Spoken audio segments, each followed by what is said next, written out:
저는 호주에 와서 식습관이 조금 많이 바뀌게 되었습니다. 예전에는 밖에서 사 먹는 음식을 좋아했는데요. 지금은 집에서 먹는 밥이 가장 좋습니다. 특히 요즘에 제가 제일 좋아하는 것은 버섯입니다. 마트에 가면 엄청 큰 버섯이 있는데 그거를 후라이팬에 구워 먹으면 고기보다 더 맛있는 것 같습니다. 그래서 제가 맛있으니까 아이들한테 이 버섯 좀 먹어보라고 한 입 주면요. 아이들은 모두 질색합니다. 아빠, 그 버섯 맛 없어. 아이들은 버섯보다 라면이 더 좋다고 합니다. 아이들은 버섯보다 과자가 더 좋다고 하고요. 아이들은 버섯보다 햄버거가 더 좋다고 합니다.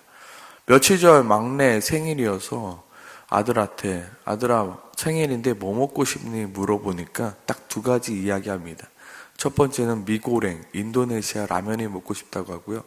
두 번째로는 떡볶이가 먹고 싶다고 합니다. 그래서 제가 맛있고 좋은 음식 내가 해주고 싶은데 뭐 먹고 싶어 하니까 딱 말합니다.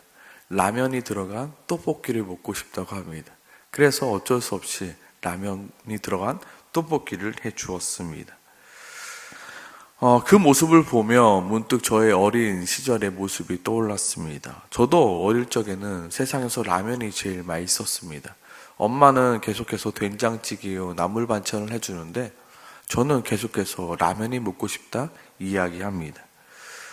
하지만 지금은 압니다. 사람을 건강하게 만들고 또한 그 아이를 성장시키는 것은 라면이 아닌 밥이고 과자가 아니라 채소라는 것을 잘 압니다.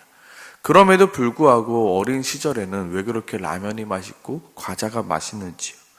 지금 이스라엘 모습도 이와 마찬가지의 모습입니다. 진짜 이스라엘을 구원하시는 분은 누구십니까? 바로 하나님임에도 불구하고 지금 이스라엘이 찾고 있는 것은 무엇입니까? 하나님이 아닌 다른 것을 찾고 있는 것입니다.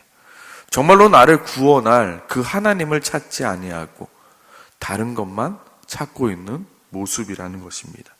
특별히 오늘 본문 속 유다왕 아하스는 하나님을 의지하지 않고 아수르를 의지하고 있는 모습을 보여주고 있습니다. 1절에 보면 유다왕 아하스 때 아람왕 르신과 이스라엘왕 베가가 서로 협력하여 남유다를 쳐들어옵니다. 그러자 2절에 보면요, 왕의 마음과 그의 백성의 마음이 숲이 바람에 흔들림 같이 흔들린다 말합니다. 여기서 흔들린다는 것은 무슨 말이냐면 두려워 떨고 있다는 말입니다. 지금 아람 왕 르신과 이스라엘 왕 베가가 협력하여 지금 남유다를 쳐들어오니까 왕을 비롯하여 이스라엘 전체가 지금 두려워 떨고 있는 것입니다. 그래서 하나님의 선지자 이사야가 이렇게 말합니다. 4절입니다. 르신과 아람과 르말리아의 아들이 심히 노할지라도 이들은 연기나는 두 부지깽이 그루터기 불구하니 두려워하지 말며 낙심하지 말라. 그런 너희를 결코 감당할 수 없을 거야. 그들은 져서 돌아갈 거야 라고 말합니다. 그럼에도 불구하고 왕의 마음과 그의 백성의 마음은 숲의 바람과 같이 흔들리고 있습니다.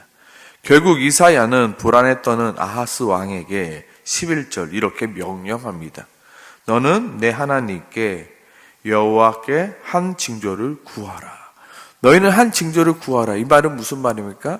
너는 하나님을 의지하라라고 말하는 것입니다. 이것은 명령이었습니다. 이것은 이사야의 명령이 아니라 하나님의 명령이었습니다.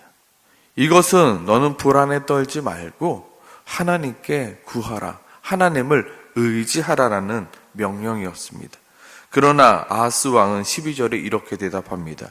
나는 구하지 아니하겠나이다. 나는 여호와를 시험하지 아니하겠나이다. 지금 아하스 왕은 이렇게 이야기하고 있는 것입니다. 나는 더 이상 하나님이 필요 없습니다. 왜요? 지금 아하스 왕의 마음 가운데는 하나님이 아닌 아수르를 더 의지하고 있기 때문입니다. 내가 보기에는 하나님보다 아수르를 의지하는 게 더 나은 것 같습니다. 아수르가 나를 도와준다면 내가 굳이 하나님께 구할 필요가 있겠습니까? 저 강력한 아수르가 나를 도와주면 나는 능히 그것을 이길 수 있기에 나는 그 징조를 구할 필요가 없습니다. 나는 구하지 않겠습니다. 하나님을 시험하지 않겠습니다. 라고 이야기하고 있는 것입니다. 이미 아하스 왕과 이스라엘 백성들의 마음은 하나님으로부터 떠나 있습니다. 더 이상 그들은 하나님을 필요로 하지 않고 있습니다. 그럼에도 하나님께서는 이사야 선지자를 통하여 하나의 징조를 말씀해주고 있습니다. 보라, 처녀가 잉태하여 아들을 낳을 것이요 그의 이름을 임마누이라 하라. 여기서 처녀는 무엇입니까? 누구를 말합니까? 아직 결혼하지 않은 여자를 말합니다. 지금도 그렇고 이전에는 더 그랬겠죠. 결혼하지 않은 처녀가 임신을 하였다. 이거는 수치고 이거는 부끄러운 일입니다. 요셉 또한 마리아가 임신하였다는 소식을 듣고 어떻게 합니까? 가만히 끊고자 하였습니다. 사람들은 말합니다. 어떻게 처녀가 잉태하여 낳는 그 아들이 우리를 구원할 수 있겠습니까? 어떻게 수치와 부끄러움 속에서 태어날 그 아이가 우리를 구원할 수 있겠습니까? 어떻게 처녀가 잉태하여 낳은 그 연약하고 힘없고 아무것도 할 수 없는 그 아이가 우리를 구원할 수 있겠습니까? 이스라엘 백성들에게 필요한 것은 무엇입니까? 백마를 타고 온 힘센 그 모든 나라들을 능히 이길 수 있는 군대가 아니겠습니까? 그런데 지금 하나님께서는 이사야를 통하여 처녀가 잉태하여 낳은 그 아들이 너희를 구원할 그 분이다라고 이야기하고 있는 것입니다. 오늘날 우리가 의지하고 있는 예수 그리스도의 십자가 또한 마찬가지입니다. 지금은 십자가가 그래 구원의 상징이 되었다 하지만 그때 당시 십자가는 무엇입니까? 죄인들이 죽는 사형 틀이었습니다. 부끄러움과 수치와 기피의 대상이었습니다. 그런데 예수가 죽은 십자가가 너희를 구원한다? 과연 그것은 우리를 구원할 만한 것이 아니었습니다. 그럼에도 불구하고 하나님께서는 말씀하고 있는 것입니다. 보라, 처녀가 잉태하여 아들을 낳을 것이요 그의 이름을 임마누엘이라 하라. 그 임마누엘, 그 예수가, 그 아이가 십자가에 못 박혀 죽은 그 십자가가 너희를 구원할 것이다 말씀하고 있는 것입니다. 하나님은 그들에게 작고 초라한 그리고 수치와 부끄러움 가운데 태어날 힘없고 연약한 그 아이를 징조로 주신다 말씀하십니다. 오늘 이사야는 아수르를 의지하려는 아하스 왕에게 이스라엘을 구원하는 아수르로부터 오는 것이 아니라 처녀가 잉태하여 낳는 그 아들을 통하여 오게 될 것을 이야기하고 있지만 아수르 왕은 결국 어떻게 합니까? 수치와 부끄러움 속에서 태어날 그 아이를 기다리는 것이 아니라 자신의 눈에 보이는 아수르를 의지합니다. 결국 17절 이렇게 말하죠. 여호와께서 에브라임이 유다를 떠날 때부터 당하여 보지 못한 날을 너와 내 백성이 내 아버지 집에 임하게 하리니 곧 아수르 왕이 오는 날이라. 무슨 말입니까? 결국 너희는 너희가 그토록 의지하였던 아수르로부터 너희가 구원을 받는 것이 아니라 도리어 북이스라엘도 당하지 못하였던 큰 환난을 경험하게 될 것이다. 누구로부터요? 바로 너희가 그토록 의지했던 아수르로부터 너희가 그런 큰 환난을 당하게 될 것이다. 20절에도 마찬가지죠. 그날에 주께서 하수 저쪽에서 새내어 온 삭도 곧 아수르 왕으로 내 백성의 머리털과 발털을 미는 것이요 수염도 깎으시리라. 아하스 왕이 보기에는 그리고 이스라엘 백성들이 보기에도 아수르가 도와준다면 이 위기에서 우리가 능히 이겨낼 수 있을 것 같았습니다. 그러나 진짜 구원은 아수르에게 있는 것이 아니라 누구에게 있다고요? 보라, 처녀가 잉태하여 아들을 낳을 것이다. 그의 이름을 임마누엘이라. 너는 그를 기다려라. 너는 그를 의지하라. 너는 하나님께서 주실 그 징조를 의지하라라고 말씀하고 있는 것입니다. 동시에 오늘을 살아가고 있는 우리들에게도 말씀하고 있습니다. 우리를 진짜로 구원하실 분은 누구십니까? 많은 사람들은요, 돈을 의지합니다. 많은 사람들은 아수르를 의지하듯 사람을 의지합니다. 그러나 오늘 본문의 말씀 또한 우리에게 말씀합니다. 너희를 진짜로 구원하실 분은 보라, 처녀가 잉태하여 아들을 낳을 것이요 그의 이름을 임마누엘이라 하라. 예수 그리스도다. 사람들은 말합니다. 그 작고 초라한 그 연약한 그 아기가 어떻게 우리를 구원하냐고요.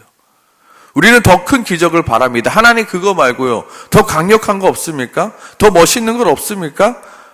더 구원할 만한 것이 없습니까? 라고 우리는 이야기합니다. 그러나 하나님께서 우리에게 주신 것은 오직 무엇이라고요? 예수 그리스도. 그리고 그 예수 그리스도의 피 흘리신 십자가밖에 없음을 우리에게 보여주고 있는 것입니다. 결국 이사야를 통하여 말씀하신 것처럼 너희가 만약에 돈을 의지한다면 결국 그 돈으로 말미암아 너는 큰 환난을 당하게 될 것이며, 너가 만약에 사람을 의지한다면 결국 너희도 그 사람으로 말미암아 큰 환난을 당하게 될 것이다. 결국 너희를 구원할 분은 예수 그리스도밖에 없으니 너희는 예수 그리스도를 의지하라라고 말씀하고 있습니다. 오늘 본문 속 우리의 마음 또한 어떠한 사건으로 말미암아 숲이 바람에 흔들리는 것 같이 흔들릴 때가 있습니다. 두려움과 염려와 걱정들이 내 마음을 흔들어 놓을 때가 있단 말입니다. 그때 우리가 의지하는 것은 무엇입니까? 예수 그리스도밖에 없다고요.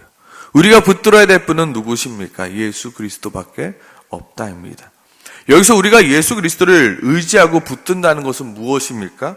바로 예수 그리스도의 이름을 붙들며 우리가 기도하는 것입니다. 그의 이름을 힘입어 하나님 앞에 나아가 하나님 도와주시옵소서. 나에게 능력이 없습니다. 주님 도와주시옵소서. 그때 사람들은 이야기할 겁니다.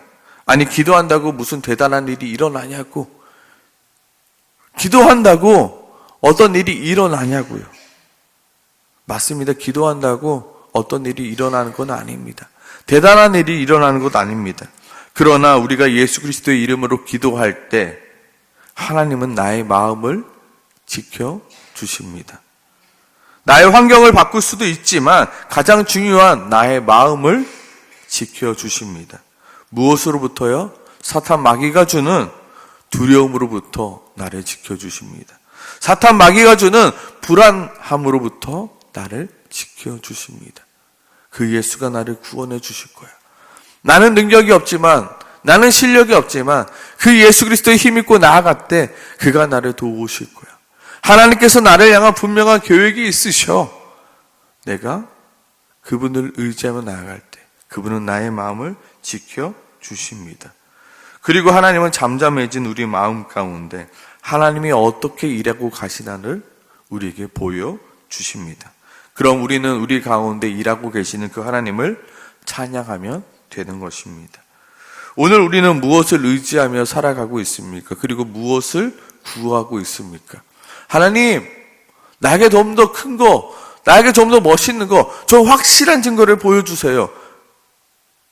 그렇지만 주님께서 우리에게 보여주신 증거는 무엇밖에 없다고요? 예수 그리스도 그 십자가밖에 없다고요. 하나님 그거 말고 다른 것 아니, 처녀가 잉태하여 아들을 낳을 것이다. 그 이름을 임마누엘이라 하라. 수치와 부끄러움과 숨기고 싶고 연약해 보이지만 하나님께서는 그것을 통하여 우리를 구원하신다 말씀하십니다. 나는 무엇을 의지하며 살아가고 있습니까?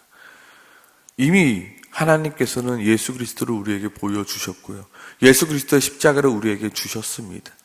나는 무엇을 붙들며 살아가십니까? 나는 무엇을 더 달라고 주님 앞에 간구하고 살아가십니까? 주님께서 우리에게 주신 그 예수 그리스도의 십자가의 은혜를 붙들며 살아가는 주여, 내가 마음에 떨며 두려워하며 사탄 마귀가 주는 그 불안감 속에서 살아가는 것이 아니라 주님께서 나에게 징조로 주신 그 예수를 붙들며 그 십자가를 붙들며 살아갈 수 있게 도와주시옵소서. 그 십자가로 말미암아 흔들려가는 내 마음을 붙들어 주시옵소서라고 오늘 이 새벽에 함께 같이 기도하며 나가길 소망합니다. 함께 기도하겠습니다.